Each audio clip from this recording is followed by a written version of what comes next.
Imagine that you are powerful beyond your wildest dreams. Your own unique and powerful soul is your very essence, leading you closer to the true source of beauty, magnificence, and wonder that is found deep within your being. Powerful Soul is about you. It's about helping you uncover the true nature of your soul. Once you understand the power of who you truly are, you will be unstoppable and you will begin to live your best life. This show is a tool to help you, once again, reclaim the power of your soul. No matter how hard I look, I'm still blind. It's not what you see, but what you find. Hello and welcome to Powerful Soul. I'm your host, Laurie Majka, and as always, I am so glad that you're here today. The topic for today is called The Power of the Mirror. I want to talk to you a little bit about a couple of ideas that I have to, as always, help you increase the power of your soul. So I'm going to start with 3 questions I want you to ask yourself. Number 1, how do you see yourself? Number 2, how do you feel about yourself? And finally, how can you change what you see about yourself and feel about yourself? So by the end of today, you will have a new tool that you can use to change your reality. And you don't have to do anything. You don't have to buy anything. You don't have to spend any money. But you will need to use what I consider to be your most precious commodity, and that is your time. So if you're willing to invest in yourself, I truly believe you have the power to increase your soul. All right, so let's talk about the first question. How do you see yourself? I want you to take a moment and really think about this. Now, of course, we're talking about the outward appearance because when we look in the mirror, we're usually not looking inside of ourselves, we're looking at the exterior. And I do believe that how we feel about ourselves on the outside really does impact how we feel about ourselves on the inside. And we are living in this very digital world. Our world is so much different than it's ever been. I mean, think about it. This is 2020, and it was only back in about 2007 that we even began texting on our cell phones. Before that, they were just a device to call somebody, maybe to take a couple of pictures. Everything changed when the world became social. The advent of social media, Facebook, Twitter, Instagram. We have all of these areas now that we've never had before that dictate to a large degree how people feel about themselves. Because when we post something on social media, we're looking for that constant feedback, the feedback from the world to tell us the things that we want to hear. We look to see how many people like our posts. We look to see how much validation we have. And when people aren't paying attention, we take it personally and it makes us feel bad about ourselves. When we look in the mirror, I want to ask you, do you ever see the good? Or do you immediately go and focus on the things you don't like about yourself when you look in the mirror? I think as a society, we've actually been conditioned to not look at the good in ourselves. So I want you to picture this scenario. You're out to dinner with a bunch of your girlfriends. Guys, I don't think you do this as much as we women do, so hang in there with me for a minute and maybe you can relate. One person decides that they're going to go to the bathroom, and then we as a tribe decide that we're all going to go to the bathroom. So everybody goes to the bathroom. We walk in, and the first thing we see is a giant mirror, and it begins. Somebody looks in the mirror, and the first thing they say is, "Oh my gosh, my hair looks terrible today." And then somebody else is kind of turning sideways, looking in the mirror, and they're like, "I think my butt looks so big in these pants." And somebody else looks in the mirror and they notice this pimple, and they're like, "Oh my gosh, I look so awful. I have a pimple the size of Mount Everest." And if you're a good friend, you immediately begin to contradict everything your friends have said. And you're like, oh my gosh, I thought your hair looked beautiful. And you tell your other friend that their butt looks amazing in those pants. And then you tell your other friend that you didn't even notice the pimple that they had on their face. Because as friends, we want to compliment and endorse the friends and make them feel good. But I don't think anybody walks into the bathroom, looks in the mirror and is like, oh my gosh, look at my hair today. It's the best it's ever looked. Or, they stand there in that dress and they're like, oh my gosh, I think I look fantastic in this dress. No, we don't do that because it's not even socially acceptable really to do that. And I think these are the things that are going to have to change. I think instead of tearing ourselves up, we need to really think about what we are saying to ourselves because thoughts are real. Thoughts are energy. And whatever we're saying about ourselves comes back in ways that affect us very negatively if that's what we're putting out into the world. So I think it's great to surround ourselves with people who build us up and don't let us tear ourselves down. This is really going to have to change. And I don't think you have any idea how big a deal this is on a soul level. Because if you really think about it, this is a game. We're here playing a game. And in order to maximize the lessons that we're here to learn, we had to pick a special body to do that. So all of the attributes that you have, you actually picked before you came here. Every part of it. Now, of course, we have free will. So maybe our free will makes us feel lazy and we decide we're not going to exercise. Maybe our free will is like, hey, I really love ice cream and I'm going to eat a gallon of it. And then I'm going to gain 10 pounds. Those are all free will choices. But the body that we have with whatever things accelerate our life, make it better, whatever parts of it seem detrimental, we actually chose to help us to learn our lessons. And knowing that you picked your body might make you think about your body differently and look at yourself in the mirror a little bit differently because your body is here to help you do a specific job. I'm going to challenge you with a little exercise. I would like you to set a timer for 10 minutes. Now, 10 minutes might not sound like a long time when we're sitting here thinking about doing this, but it's going to feel like a long time when you actually do this. But I want you to set a timer for 10 minutes, and I want you to stand in front of a full-length mirror, and I want you to really look at your body. I don't care if you do it with your clothes fully on or if you do it naked. It doesn't really matter. But I want you to look at all of the different parts of your body, and I want you to find things that you can say to yourself about your body that you actually like. It can be as simple as something like the thickness of your hair, the way the sunlight reflects off of it, maybe the nuances of the coloration of your skin. Maybe you love the blush that you have in your cheeks. Maybe you love the softness of your shoulders. Maybe you love the way that you have a body that's curvy. Maybe you love the way that you have a body that's strong and athletic. And I want you to really, really look at your body. And I want you to try and embrace every single part of it and tell yourself what you love, because you really should be grateful that you have a body that's helping you to achieve all of these lessons that you set out to learn. Every negative thought you have about yourself on the outside has the ability to affect how you think about yourself on the inside. So I'm going to share a personal story about one of the journeys about my own body.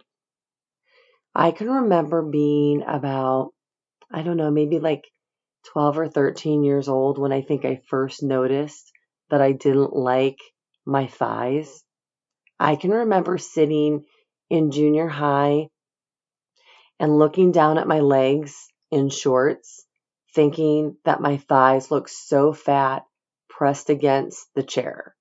Now, I was probably 115 pounds, not a very big girl, but because I gain weight in my lower part of my body, I have a pear-shaped body, which means I gain weight in my hips, my butt, my thighs. That's the part of my body I didn't really appreciate. I didn't like. I thought my legs were kind of stubby, kind of short. My dad would make fun of my legs. He was joking around, but it definitely was something that affected me. And over time, I began to like my legs less and less. And so I would hide them. For many, many, many years, I would not wear shorts. Or I would at least wear shorts that were long enough that they hung below my knees. Because I never liked the pockets of fat on the inside of my knees or the pockets of fat above my knees. And when I was in high school, I was super athletic and I ran track. And I remember the feedback I got from one of the coaches. He told me I could stand to lose 5 or 10 pounds. I was probably under 120 pounds at 5 feet 4 inches tall. Terrible feedback to get from your coach. Now, I'm sure his motivation wasn't to make me feel bad. His motivation was, geez, if you weigh less, maybe you're going to run faster. So coming from a man in his 50s or 60s, as that coach was, I'm sure he wasn't thinking about what that does to the psyche of a 15-year-old girl. And then later on, as I became more and more athletic, I used to ride my bike all the time. And I would ride about 250 miles a week. I was training for a 500-mile bike ride across Iowa. And my legs were strong. And when I flexed them, you could see every muscle in my thighs. And they were muscular. But then people would comment about my legs and they would say, wow, your legs are big. What do you do? Now, they didn't mean it as something derogatory, but every time I heard big, it didn't feel good. So eventually I gave up the bike riding and I didn't ride again. But over time, I have come to really appreciate and like my legs because they're strong. My legs take me up a mountain. My legs have taken me across the Grand Canyon.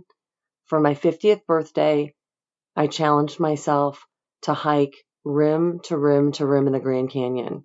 It's 43 miles in one day. It's the equivalent of climbing 5 Empire State Buildings up and 5 Empire State Buildings down. Are my legs big and muscular because of all that climbing that I had to do and all the training that I had to do? They are. But you know what? I wear shorts today. I wear shorts almost every day. And I don't think about them anymore. And as soon as I catch myself going back into that habit of telling myself that my legs are big and I don't like them, I change that thought. And instead I tell myself that my legs are strong. And I'm thankful for my legs because not everybody has legs that are strong that allow them to climb mountains. And I know how fortunate I am. And I also realize that I picked my legs. Before I came here, on a soul level, I picked my body so that I would be strong to do the things that I needed to do in this lifetime. And it's the same for you. I know you have things about your body that you don't like, but I know that you can also change what you're saying to yourself to help you like them more. So it's my challenge to you to find things that you can like about your body and to remind yourself that you picked the body that you have so that you could be whatever you needed to be in this world to learn the lessons that you're going to learn. Actually, right now, I have something on my body that I'm not particularly thrilled about.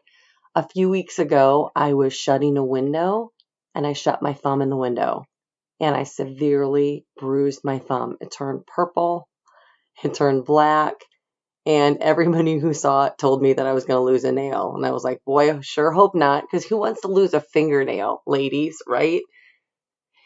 And I did. This weekend, my nail finally came off. It's only half grown back. My thumb looks really fat at the end because it doesn't have the nail covering it. But I don't care because my hands are strong, accidents happen, and I don't think that we're meant to be perfect. I'm 51 years old right now, and I think back to my 20-year-old self, and I used to take such pride in having perfect nails. I'd grow them out. I would take care of them and paint them every week.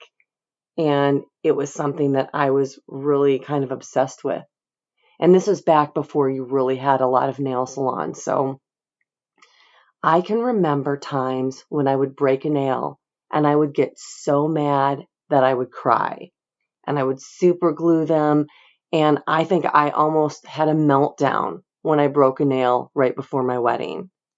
And now when I think back 30 years ago to the person I was in my 20s, getting so upset about breaking a nail, I mean, how trivial is that in the course of things?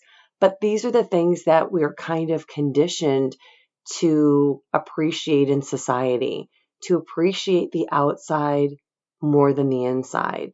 And so we fixate on things that we think that we can control, but we really can't. And we're not fixating on the things that really matter. And what really matters is how we feel on the inside about ourselves. The more time you spend with yourself, I mean, really, who spends more time with you than anybody else on the planet? I think that it's really important that we find ways to really like and appreciate ourselves. All right, I'm going to take a little break here right now. And I want to talk about something that you can do to make yourself feel better about your skin. I have really, really super dry skin, especially on my legs. I live in Arizona. It's a very dry climate here. And I found a product on Amazon that I absolutely adore, and I'm going to share it with you today. It is a cream, a skin cream. It's called Avene, Avene. And the brand that, or the type that I use, because they have several different formulations that you can buy, is called the Xera, Xera CalmAD.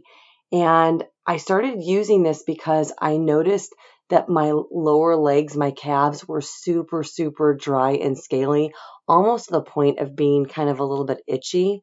And I read the reviews for this product. Now, it's a little bit pricey. It's $33 on Amazon for 6.7 fluid ounces.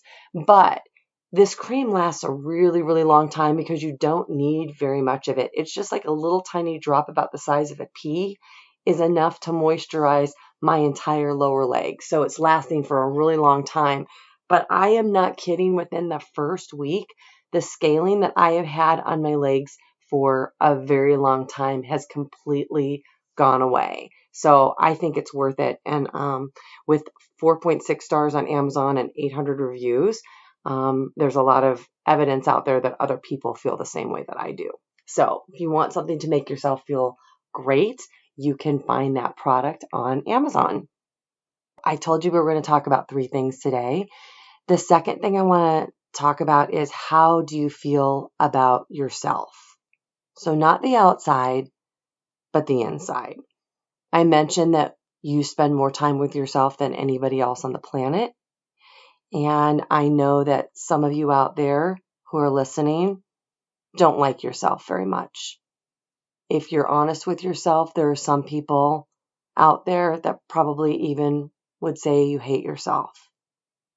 And I'm hoping that most of you listening like yourself. And I'm really hoping that there are some people listening who even love yourself.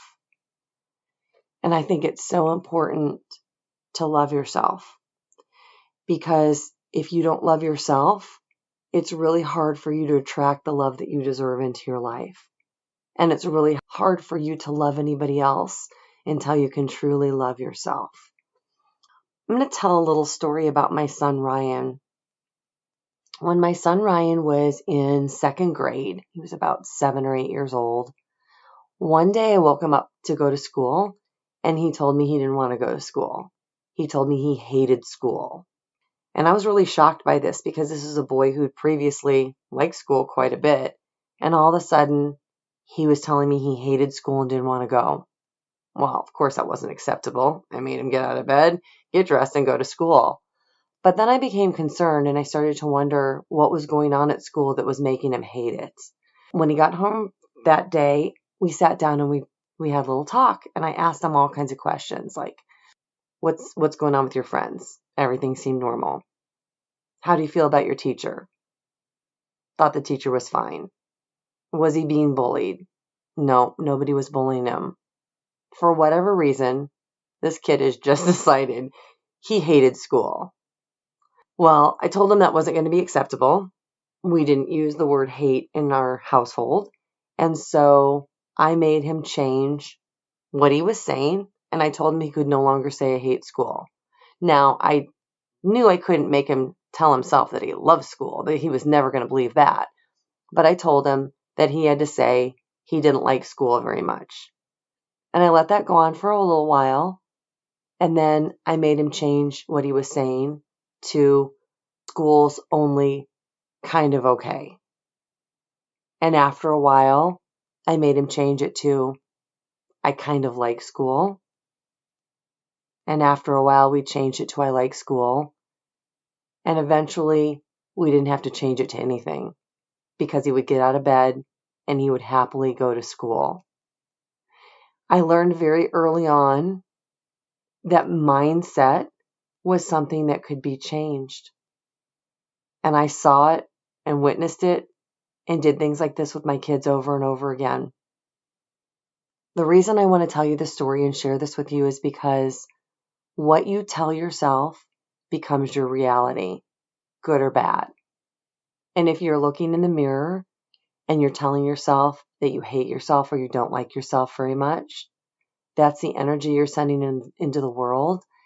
And guess what? That's the energy you're attracting back to yourself. It's your world to create.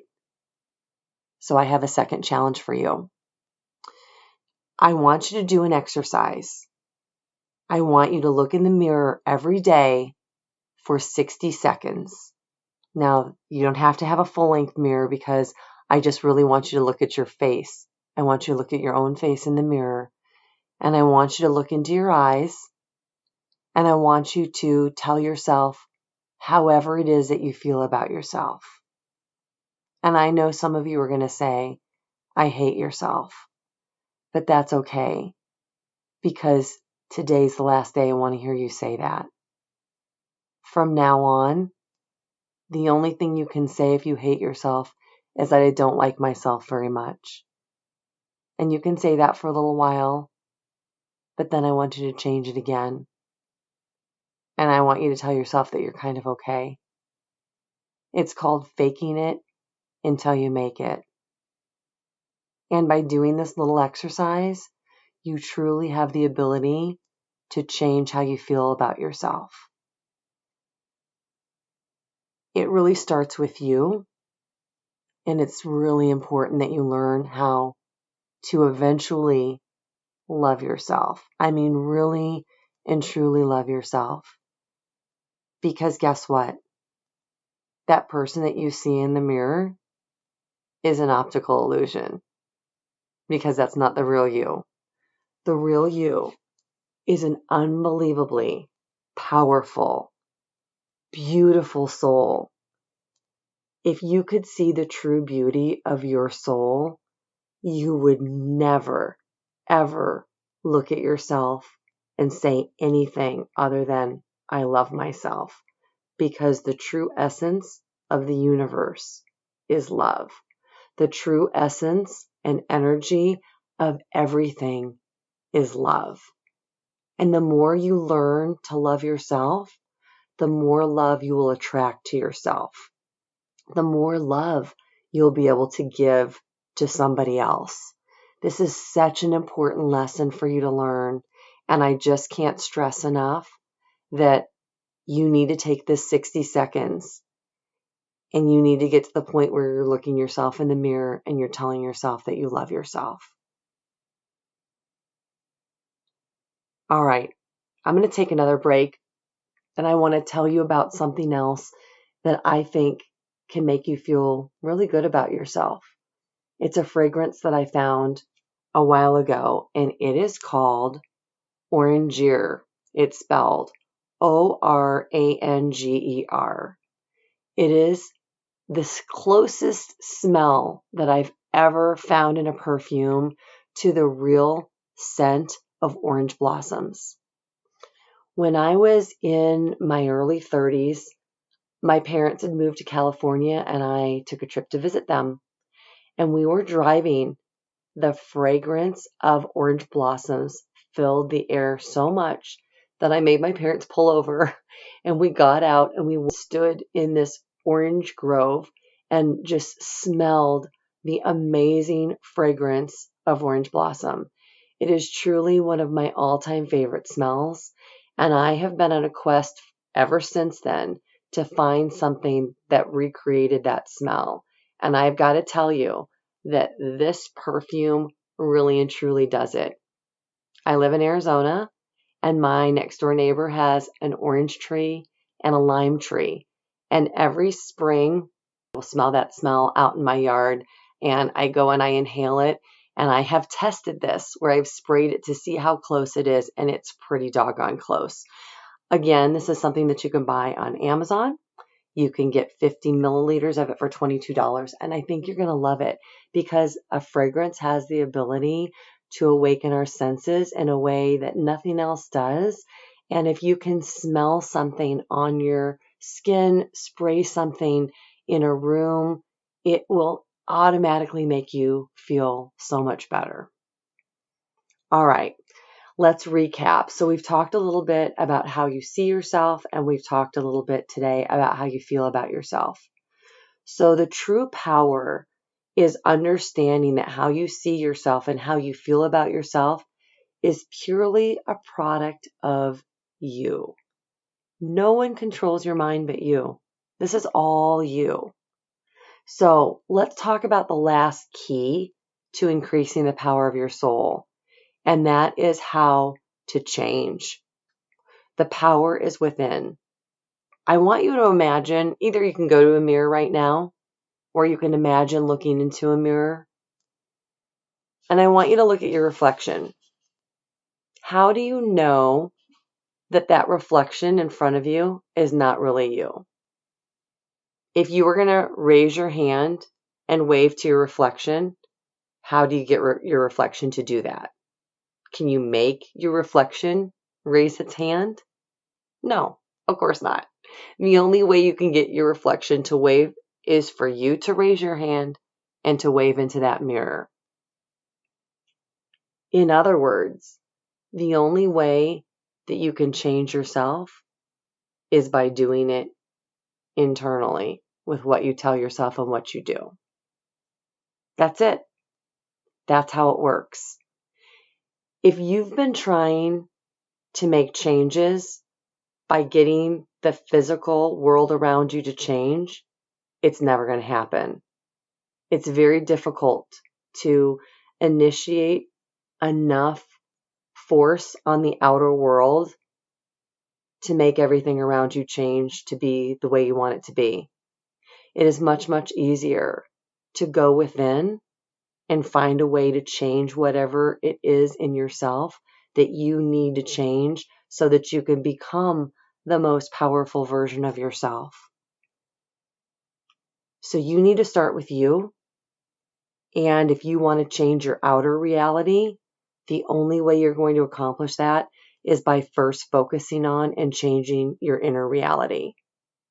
What you change within yourself is what you will see in change outside yourself. Remember, we are powerful souls. We are pure energy. Energy can neither be created nor destroyed. That's how I know that we go on as souls. And the illusion is that you are this body playing this game on this earth right now. It's not who you truly are. The true essence of you is powerful beyond measure. And when you change your vibration, you literally change your world. And the way that you change your vibration is that you focus on elevated states of emotion. Love, which again is the most powerful force in the universe. It is the true fabric that everything is woven from. Joy, gratitude, happiness, wholeness, inspiration, and empowerment. These are all the emotions that if you can focus on will literally raise your soul's vibration in this human body. And when you do that, you become unstoppable. Thank you so much for tuning into this episode of The Power of the Mirror today. I hope that you've learned something, and I really hope you take some time, some of your precious commodity of time, to look in the mirror and talk about what you like on the outside, and more importantly, to look in the mirror and to tell yourself how you feel until you love yourself on the inside. As always, you can find me at lauriemajka.com, LaurieMajka. And if you have comments about things that you've done to help increase the power of your soul, I would love to hear from you on my contact page. You can also find me at Laurie Majka on Instagram and YouTube. And then if you want more inspiration, you can reach me on Soul Heart Art on my Facebook page, and also at soulheartart.com, where you can sign up to receive the daily soul whispers in your inbox. And if you like this episode, please share, because together we can increase the positive ripple effect on the world. Never forget that you are a powerful soul, and the essence of you is pure spirit. You are a soul in a body, not a body with a soul. Part of your lesson here on this earth is to remember who you truly are. You are beautiful beyond measure, and together we can change the world. Thank you, and I look forward to connecting with you again very soon. So just be you, your beautiful self. 'Cause when you love you, you don't need nobody else. Singing la-ti-da-di-da, oh la-ti-da-ti-da-di-da.